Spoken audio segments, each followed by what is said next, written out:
Você já ouviu aquela expressão morte em vida? Então, é sobre isso que Emmanuel vem nos falar hoje.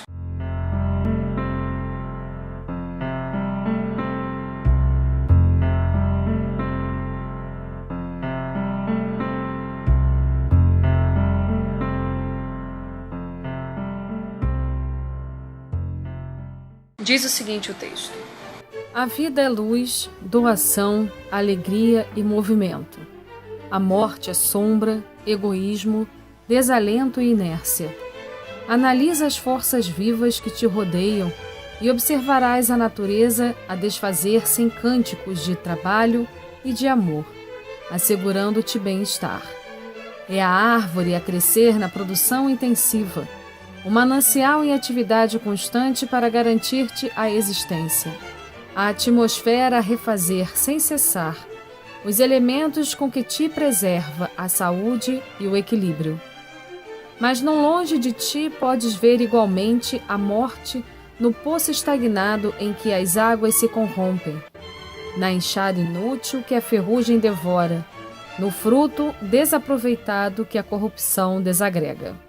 Depende de ti acordar e viver, valorizando o tempo que o Senhor te confere, estendendo o dom de auxiliar e aprender, amar e servir. Muitos nascem e renascem no corpo físico, transitando da infância para a velhice, do túmulo para o berço, à maneira de almas entorpecidas no egoísmo e na rebelião, na ociosidade e na delinquência, a que irrefletidamente se acolhem. Absorvem os recursos da terra sem restrição, recebem sem dar, exigem concurso alheio sem qualquer impulso de cooperação em favor dos outros e vampirizam as forças que encontram, quais sorvedouros que tudo consomem sem qualquer proveito para o mundo que os agasalha.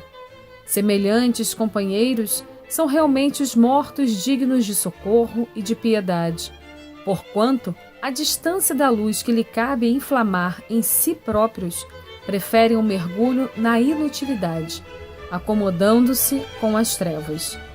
Lembra os talentos com que Deus te enobrece o sentimento e o raciocínio, o cérebro e o coração, e fazendo verter o brilho do bem através de teu verbo e de tuas mãos, desperta e vive, para que das experiências fragmentárias do aprendizado humano possas um dia alçar voo firme em direção da vida imperecível.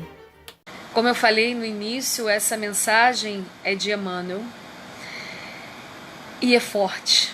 Muitas pessoas estão como mortos-vivos por escolhas equivocadas, por atitudes equivocadas.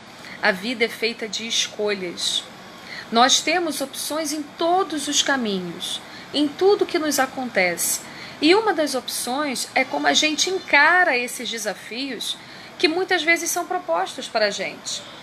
As provas por as quais a gente passa, as situações que a gente vive, aquelas pessoas com que nós convivemos.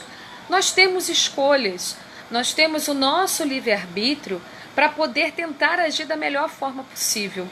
E como a gente sabe que a gente vive em torno de uma lei de causa e efeito, logicamente, todas as nossas escolhas, tudo que a gente decidir por fazer, vai também pesar a favor ou contra a gente.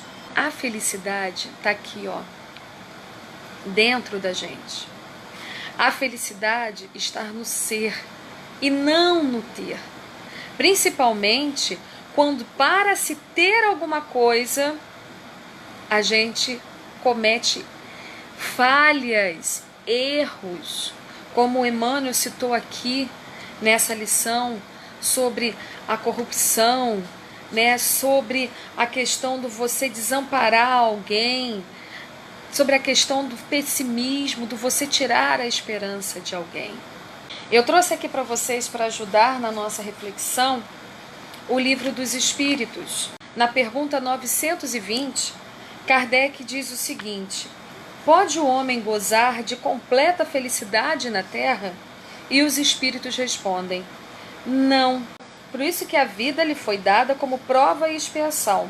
Dele, porém, depende a suavização de seus males e de ser tão feliz quanto possível na terra. A gente está aqui, nessa encarnação, nessa existência, quem é espírita acredita nisso, para poder aprender. Deus vem com uma série de oportunidades para a gente vivenciar e para a gente aprender. Mas como é que a gente sabe se a gente conseguiu aprender uma lição ou não? Quando a gente passa pelaquele problema, pelaquela situação de uma maneira mais suave, de uma maneira mais leve. Jesus não dá para a gente uma cruz maior do que aquela que a gente possa carregar. E nada que acontece na nossa vida é por acaso. Na pergunta 922, a felicidade terrestre é relativa à posição de cada um. O que basta para a felicidade de um constitui a desgraça de outro. Haverá, contudo, alguma soma de felicidade comum a todos os homens? E os espíritos respondem: com relação à vida material, é a posse do necessário. Com relação à vida moral, é a consciência tranquila e a fé no futuro. Às vezes a gente fica chateado porque não tem algumas coisas de ordem material. Mas se às vezes a gente parar para pensar, essas coisas não são tão fundamentais assim, não são tão necessárias assim para a nossa vida. E às vezes a gente pode estar desprendendo uma energia de raiva, de angústia, de ansiedade em cima de uma situação que não é tão essencial quanto a gente acha que é. Lógico que cada caso é um caso, cada um tem que se avaliar. Mas pare para pensar se realmente às vezes a gente não cria para nós situações que poderiam ser evitadas. E ao mesmo tempo os espíritos colocam aqui que a felicidade em relação à vida moral está na consciência tranquila e na fé do futuro. É a gente ser otimista, é a gente acreditar, é a gente orar, pedir ajuda a Deus, né? Se errou, levanta, sacode a poeira, dá a volta por cima, como diz a música, e segue e vai em frente. Eu trouxe para vocês um poema de Eunice Arruda, que tem o título Propósito. E olha que lindo. Viver pouco, mas viver muito. Ser todo pensamento, toda esperança, toda alegria ou angústia, mas ser, nunca morrer enquanto viver. Que a gente saiba aproveitar todas as oportunidades dessa existência e escolher sempre pelo positivo, pela alegria, pela felicidade, encarando a vida com mais suavidade, responsabilidade, mas suavidade, para conseguir enxergar a beleza do sol, das nuvens, das estrelas, das flores, do canto dos pássaros e sentir essa alegria de ter essa oportunidade diária de ser feliz.